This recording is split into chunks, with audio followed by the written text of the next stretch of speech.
The co-sponsors of this forum have learned from council members that constituents are staying away from city council meetings because of a lack of civility during public comment. What can be done to improve the confrontational climate during public comment so that all citizens feel comfortable attending and expressing their concerns? This is still America. People have the right to speak freely. That's their constitutional right to do that. I kind of view it this way. When a lot of air, hot air, or any air is allowed to build up, the balloon gets quite large. When that air comes out, it comes out very forcefully. I think the contentious and maybe even that spirit that we see in some of the council meetings and maybe even the frustration is exactly that. It's a product of, I'm going to use the word some suppression. It's a product of limiting people's access. On my survey, that also was one of the topics that people complained, that they said it was very important to them to have a lot of input at the council meetings. It is not our job as councilmen or elected officials to repress the will of the people and try to control that in any way. So I think what we're seeing is that repression coming out forcefully. If we let people speak, if they break the law, then we need to do something, but we should let them speak.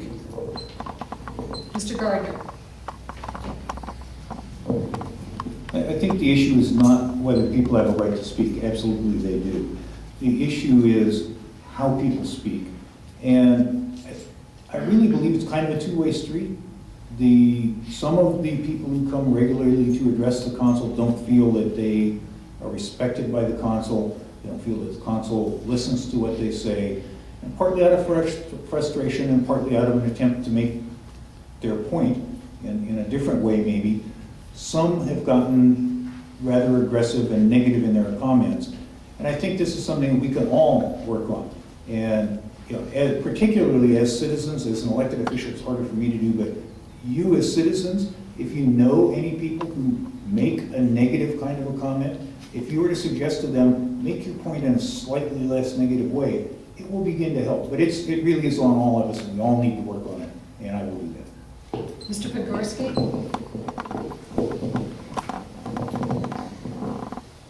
When you don't finish the library, I've walked the north side. The folks that live on the north side are really, really frustrated.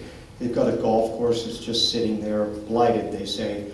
There's some of those streets, I've taken pictures, haven't been paved in 10 years. I ran into a gentleman that used to work for the county construction. He was a supervisor. He said, this is completely being mishandled. It's one thing after another, and when you suppress people's ability to communicate, I think that you're right, Mr. Gardner. What we're seeing exactly is that you have not communicated with the constituency.